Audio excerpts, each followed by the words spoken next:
স্কুলের মাঠে খেলাধুলায় মেতে আছে শিক্ষার্থীরা, কিন্তু শ্রেণীকক্ষে নেই পাঠদান, ফাঁকা সব ক্লাসরুম। শিক্ষকদের ৩ দফা দাবিতে চলমান কর্মবিরতিতে রোববার সকাল থেকে অচল হয়ে পড়ে সারা দেশের শিক্ষা প্রতিষ্ঠান। বরিশালে কর্মবিরতিতে নামেন সরকারি প্রাইমারি স্কুলের সহকারী শিক্ষকরা। অভিযোগ, দীর্ঘদিন ধরে বেতন ভাতা, পদোন্নতি ও সুযোগ সুবিধা থেকে বঞ্চিত হচ্ছেন।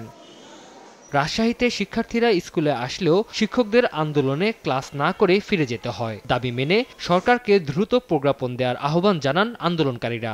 জাতির ফাউন্ডেশন লেভেলকে নিয়ে কাজ করি, সেখানে আমাদের অবস্থান এত নিচে হবে কেন? দীর্ঘদিন যাবত চাকরি করার সত্ত্বেও আমাদের এখনো কখনো উচ্চতর গ্রেড দেওয়া হচ্ছে না, প্রমোশন দেওয়া হচ্ছে না। আমাদের দেয়ালে পিঠ থেকে গেছে, আমরা আমাদের অধিকার আদায়ের জন্য রাজপথে আছি। পটুয়াখালীতে ১,২৩৫টি প্রাথমিক বিদ্যালয়ে ৫,৫০০-এরও বেশি শিক্ষক কর্মবিরতিতে। এতে বন্ধ রয়েছে জেলার অন্তত ২ লাখ শিক্ষার্থীর পাঠদান। আমরা ক্লাস বর্জন করছি, শিশুরা স্কুলে আসবে ঠিকই, কিন্তু আমরা কোনো ক্লাস করব না।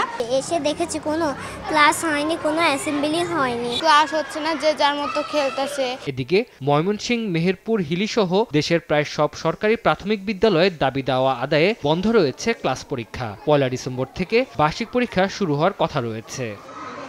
তানজিল হাসনাত, সময় সংবাদ।